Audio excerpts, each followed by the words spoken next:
Pai, em nome de Jesus, nós estamos aqui reunidos, cultuando o Teu nome, bendizendo o Teu nome, porque só Tu és digno, Senhor.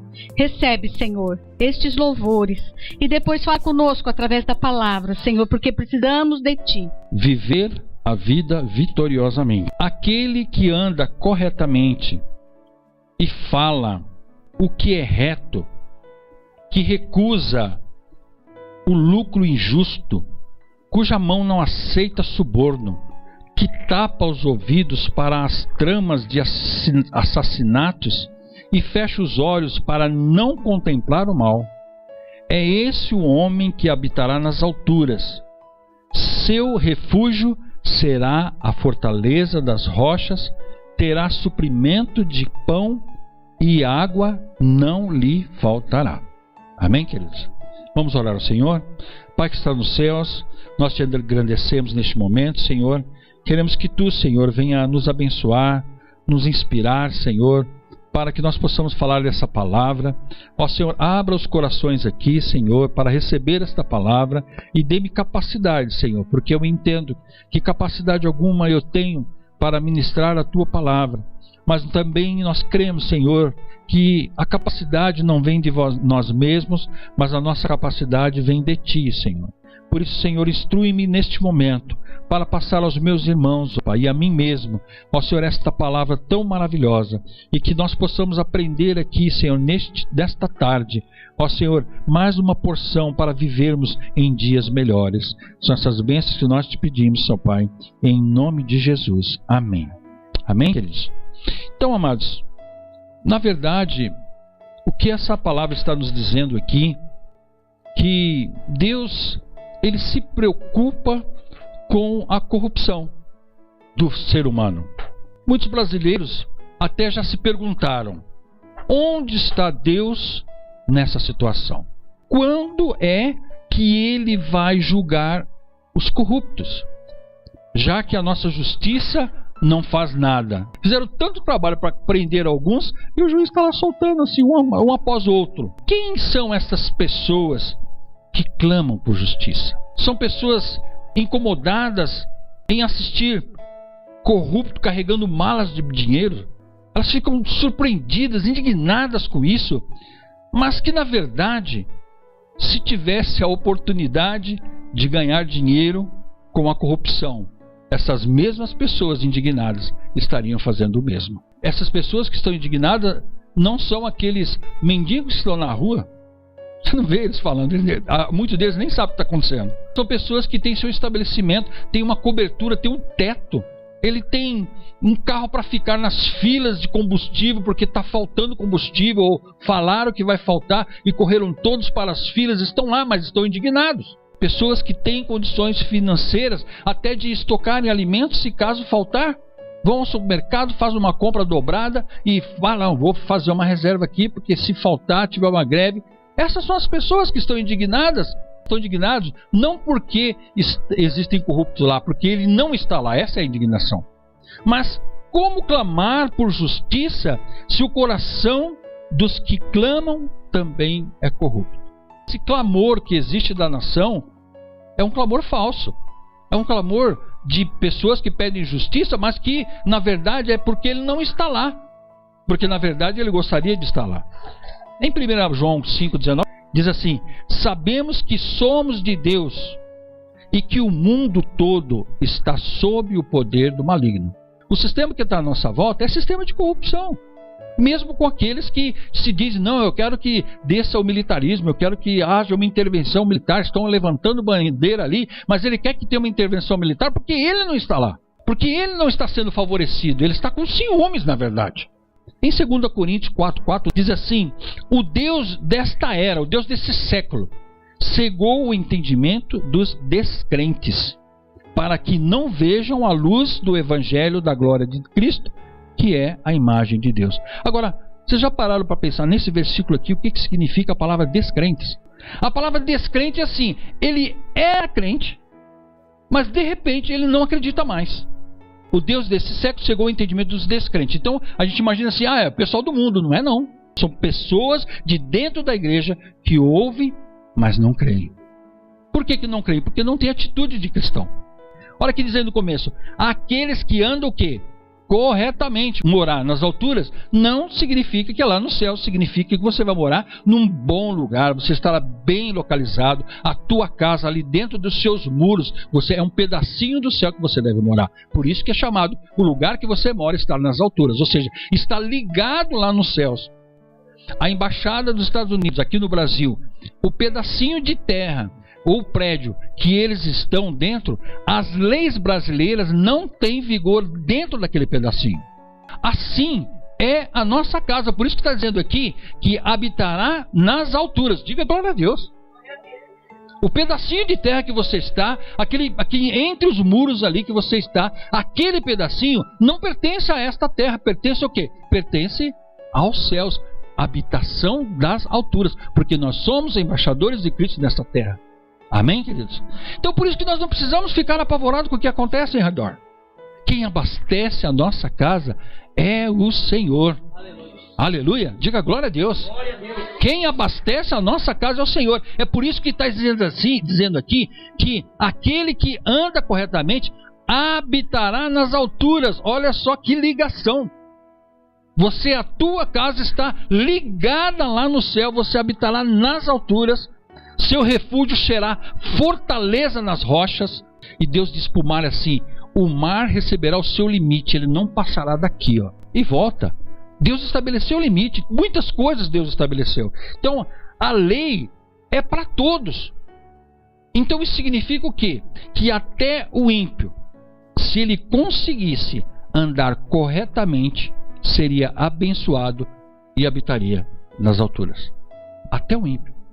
Mas por que não conseguem? Porque se acostumaram com o pecado à sua volta, tais como alguns descrentes. E por se multiplicar a iniquidade, o amor de muitos esfriará. O amor de quem? Dos crentes. Muitas vezes esta frieza é gerada pelo convívio com o pecado dos outros, não é com o nosso. Jesus está se referindo ao pecado da sociedade em que vivemos. Passamos simplesmente a tolerar as coisas que ali existem. Então precisamos ter o cuidado, amados, de não nos acostumarmos com o pecado à nossa volta, porque isso nos trará o quê? Um esfriamento espiritual. Acabamos aceitando com naturalidade a violência, a imoralidade e muitos outros fatores e valores mundanos. Então, se não mantivermos um coração que aborreça o mal, ficaremos acostumados com esses valores errados a ponto de permitir que o nosso amor se esfrie. Estão entendendo, amados? Amém. Então todo o nosso mundo, quando não tem Deus como guia, está entregue nas mãos do diabo. Que nem nós lemos lá.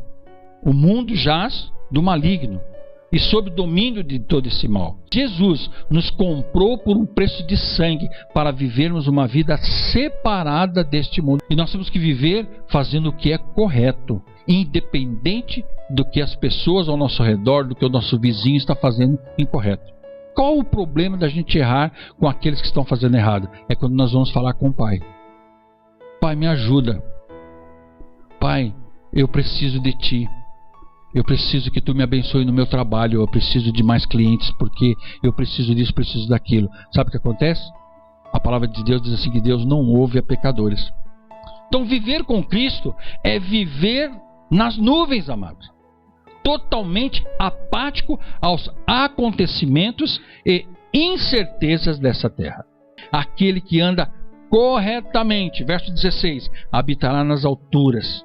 Seu refúgio será a fortaleza das rochas, terá suprimento de pão e água não lhe faltará. E Jesus fez algo muito importante para nós. O Senhor Jesus, na noite que foi traído, tomou o pão e, tendo dado graças, o partiu e disse: este é o meu corpo que é dado por vós, fazei isto em memória de mim. Por semelhante modo, depois de haver ceado, tomou também o cálice, dizendo: este cálice é o cálice da nova aliança no meu sangue. Fazei isso todas as vezes que o beberdes em memória de mim. Porque todas as vezes que comerdes esse pão e beberdes o cálice, anunciai a morte do Senhor até que ele venha. Por isso, aquele que comer o pão ou beber o cálice do Senhor indignamente será réu do corpo e do sangue do Senhor. Quem que é esse indignamente que o Senhor está falando nessa palavra? É o descrente. É aquele que está no meio dos crentes, mas ele não acredita em nada. Ele não acredita que a nossa casa é um pedacinho do céu.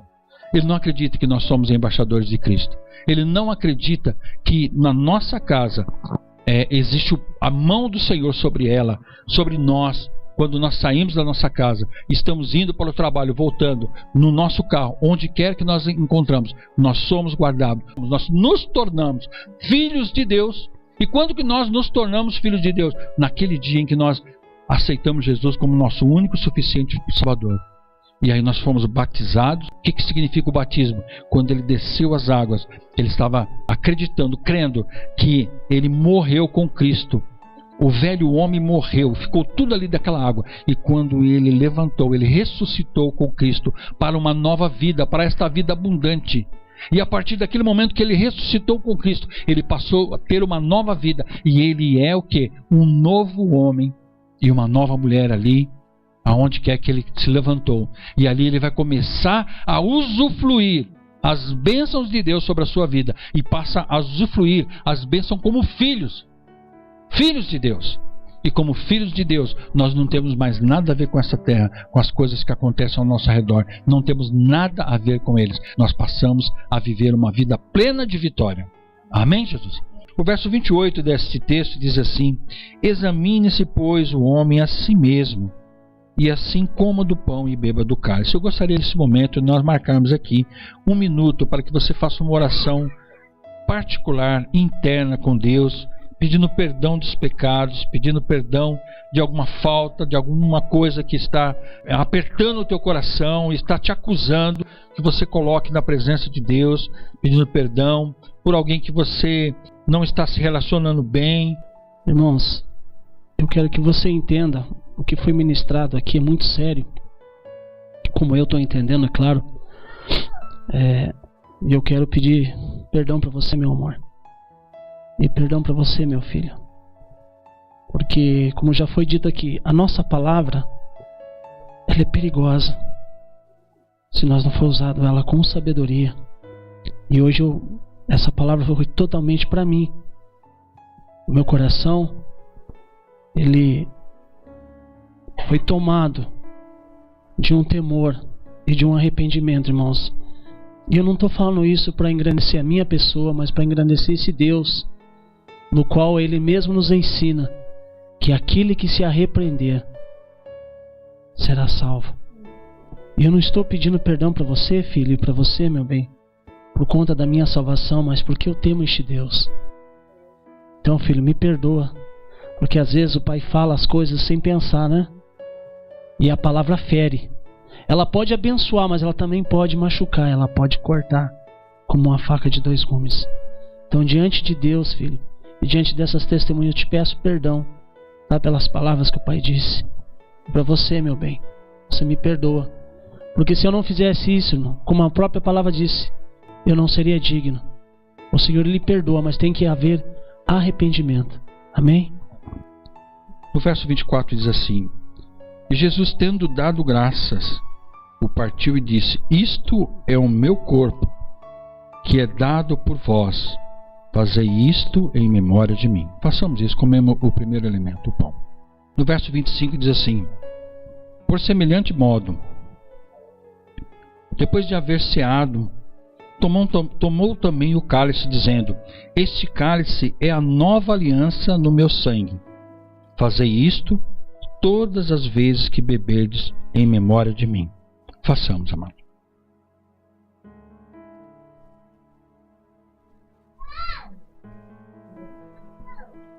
O amor de Deus Pai, a graça do nosso Senhor Jesus Cristo e a comunhão do Teu Espírito Santo esteja com cada um de nós aqui, hoje e para todos sempre. Amém, amém e amém. Amém, queridos?